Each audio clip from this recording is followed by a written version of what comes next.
बस इसी तरह का रेड कारपेट स्वागत अब बस थोड़ी देर में होने वाला है। उससे पहले का नज़ारा आप देख लीजिए। तस्वीरें आपके सामने हैं जब 5 राफेल लड़ाकू विमान आसमान में हैं और उनके साथ उन्हें फॉलो करते हुए सुखोई 30 एक तरह से उनका स्वागत करते हुए, एस्कॉर्ट करते हुए और भारतीय धरती पर लेकर आने के लिए ये बेहद ही अद्भुत नज़ारा इस वक्त आप देख पा रहे हैं। और हमारे साथ हमारे पॉलिटिकल एडिटर रमन कुमार जो कि लगातार अंबाला एयरबेस से हमारे साथ जुड़े हुए हैं।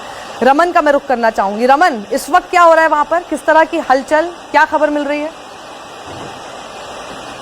देखिए साक्षी, अभी अचानक आसमान से एक आवाज़ आई और यहाँ पे ऐसा लगा कि कहीं राफेल आ तो नहीं रहा है, लेकिन फिर वो आवाज़ आनी बंद हो गई।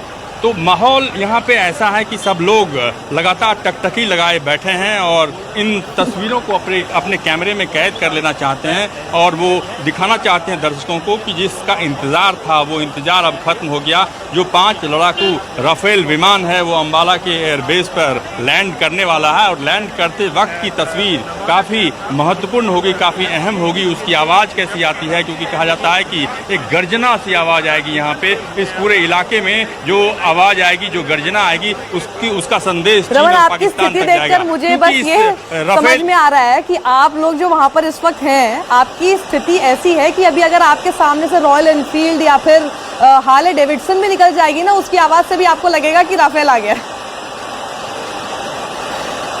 बिल्कुल, आप कह सकते हैं कि जो इसीलिए मैं आपको नज़ारा दिखाना चाहता हूँ यहाँ पे। एक बार आप खुद ही यहाँ का नज़ारा देखिए और दर्शकों को भी दिखाइए कि जिस तरीके से यहाँ पे राफेल लड़ाकू विमान की लैंडिंग से पहले किस तरीके का यहाँ पे नज़ारा है। लोग बेसब्री से इंतज़ार कर रहे हैं। कुछ यहाँ के लोकल लोग भी हैं जो कि यहाँ पे आने में कामयाब हो गए हैं। बाकी मीडिया का कैमरा और मीडिया के लोग यहाँ पे मौजूद हैं। लेकिन इस ऐतिहासिक पल को कवर करने के लिए सबके मन में एक जिज्ञासा है कि जिस ताकत की बात की जा रही है कि राफेल में ये ताकत है कि जमीन तक मार करने में वो सक्षम है और उसका निशाना है वो अचूक है। ऐसे में उस राफेल के भारतीय वायुसेना के बैरक में शामिल होने के बाद भारत की वायुसेना में कितना इजाफा होगा और इसका क्या प्रभाव पड़ेगा जो पड़ोसी देश हैं, चाहे चीन हो या पाकिस्तान हो, उसके ऊपर इसका क्या प्रभाव पड़ेगा। और बिना राफेल के ही बालाकोट में जब भारतीय वायुसेना ने इतनी बड़ी कामयाबी हासिल की थी, तो राफेल लड़ाकू विमान के शामिल होने के बाद जिस तरीके से भारत की वायुसेना की ताकत बढ़ेगी, उसका अंदाजा अभी पाकिस्तान और चीन को भी नहीं है। बिल्कुल, और मैं समझ सकती हूँ रमन कि इस वक्त आपके अंदर भी किस तरह के एक, जिसे कहते हैं, एक उत्साह भी है, रिपोर्टिंग भी है, साथ ही उत्साह भी हो रहा है और ऐसा एक ऐतिहासिक पल है जिसके आप साक्षी खुद बनने वाले हैं और हम भी यहाँ स्टूडियो में बैठ के साक्षी होने वाले हैं। और रिटायर्ड एयर मार्शल निर्दोष त्यागी जी हमारे साथ मौजूद हैं, साथ ही retired group captain UK Devnath ji भी हैं। निर्दोष त्यागी जी, कई लोग ये कह रहे हैं कि कोई पहली बार थोड़ी ना कोई ऐसा कोई लड़ाकू विमान आ रहा है जो इतना ज़्यादा उत्साह है। वो बिल्कुल सही बात है, लेकिन मुझे लगता है कि जिस तरह से अभी थोड़ी देर पहले हमारे साथ retired wing commander Ashish Saxena ji थे और उन्होंने कहा था कि कई सालों में लगभग 20 से 23 साल के बीच का उन्होंने कोई समय बताया कि तब से अब तक कोई इंडक्शन नहीं हुआ है इस तरह के फाइटर प्लेन्स का। तो मुझे लगता है कि हम में से कितने लोग तो ऐसे हैं जिनका शायद पत्रकारिता का करियर नहीं है उतना, तो एक एक्साइटमेंट तो किसी के भी जहन में होगी ही होगी राफेल को देखते हुए, और वो भी तब जब ये वर्ल्ड का बेस्ट कहा जा रहा है। यहाँ पे अंबाला में बहुत सारे जहाजों का इंडक्शन हो चुका है और लगभग 41 साल पहले जैगुआर्स भी यहाँ आए थे पहली बार और बहुत सालों से कोई इंडक्शन मतलब नए जहाज का कहीं से हुआ नहीं है।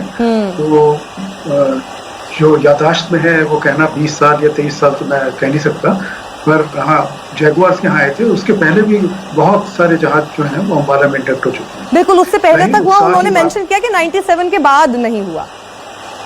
हाँ, और दूसरा है कि उत्साह की बात जहाँ तक है, जब जैगुआर आए होंगे तब भी उत्साह उतना ही बढ़ रहा होगा। उसके पहले बिल्कुल बहुत सारे जो इंडक्शन हुए थे, पर इस समय जो है एक इस बात का महत्व 2 वजह से ज्यादा हो गया है।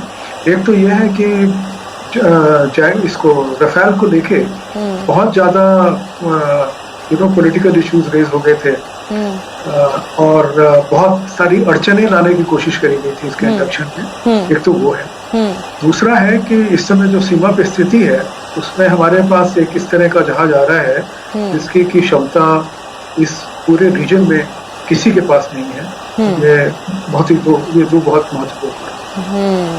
बिल्कुल। और यूके देवनाथ जी भी हमारे साथ हैं, रिटायर्ड ग्रुप कैप्टन। देवनाथ जी, ये जो हम तस्वीरें देख रहे हैं, ये हम बिल्कुल समझना चाहते हैं, ये इतनी देर तक ऐसी ही सिमेट्री कैसे मेंटेन करते हैं?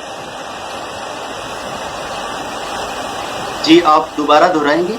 ये जो हम तस्वीरें इस वक्त देख रहे हैं आसमान में, अगर आप देख पा रहे हैं तो समझ पा रहे हैं कि मैं क्या कह रही हूँ, एकदम पिरामिड जैसा क्रिएटेड है, तो वो जैसा शेप है वो बिल्कुल वैसा ही है, टस से मस नहीं होता। तो ये सिमेट्री कैसे मेंटेन करते हैं? अनफॉर्चुनेटली मैं टीवी का वीडियो नहीं देख पा रहा हूँ, लेकिन मैं आपको समझा देता हूँ, क्योंकि मैं भी खुद एक एक्स फाइटर पायलट रह चुका हूँ और इस तरह की सेरेमनीज में पार्टिसिपेट किया है। क्या होता है कि जब पायलट्स की ट्रेनिंग होती है तो उनको बेसिकली अलग अलग तरह की फॉर्मेशन फ्लाइंग सिखाई जाती है। जो दो बहुत ही बेसिक फॉर्मेशन फ्लाइंग होती है वो दो जहाजों के बीच में होती है, जिसमें कि हम एक जहाज के राइट साइड में उड़ते हैं, हम उसको बोलते हैं राइट एचेलॉन, और उसी एग्जैक्टली उसी की मिरर इमेज होती है जब हम नंबर 2 जो है वो दूसरा जहाज यानी नंबर 1 के लेफ्ट साइड में उड़ता है, एकदम साथ साथ, हम उसको बोलते हैं लेफ्ट एचेलॉन पोजीशन।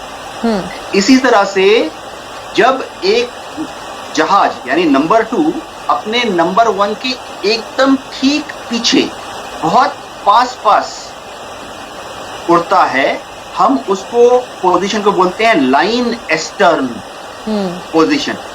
तो जब पायलट्स अपनी शुरुआती जिंदगी में टैक्टिकल फ्लाइंग सीख रहे होते हैं तो राइट एचेलॉन, लेफ्ट एचेलॉन और लाइन एस्टर्न पोजीशन में फ्लाई करने की अच्छी ट्रेनिंग दी जाती है। अब अगर आप इस डायमंड पोजीशन को देखें तो पूरा का पूरा डायमंड या कोई भी दूसरा फॉर्मेशन इन 3 पोजीशन का ही खेल है। यानी 1 नंबर पर 2 नंबर लेफ्ट एचेलॉन बन गया, 2 नंबर पर 3 नंबर लेफ्ट एचेलॉन बन गया, 3 नंबर पर 4 नंबर लेफ्ट एचेलॉन बन गया। इसी तरह से राइट साइड में एक सेकंड आपको बीच में रोकना चाहूंगी। अंबाला में अंबाला में तैयारियां तेज हो गई, क्योंकि मुझे कुछ विजुअल दिख रहा था तो मुझे लग रहा था कि कहीं जिसका इंतजार है वही पल तो नहीं आ गया। ठीक है सर, कैरी ऑन।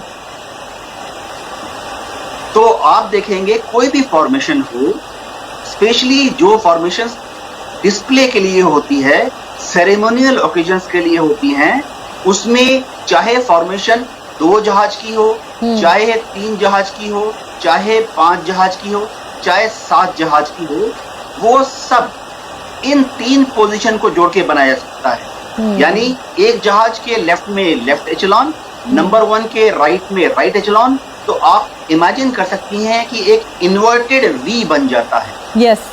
अब इसी इन्वर्टेड वी को अगर आप इस तरफ एक जहाज और जोड़ दें, चौथा, और इस तरफ एक और जहाज जोड़ दें, 5वां, तो 5 एयरक्राफ्ट इन्वर्टेड विक बन जाता है।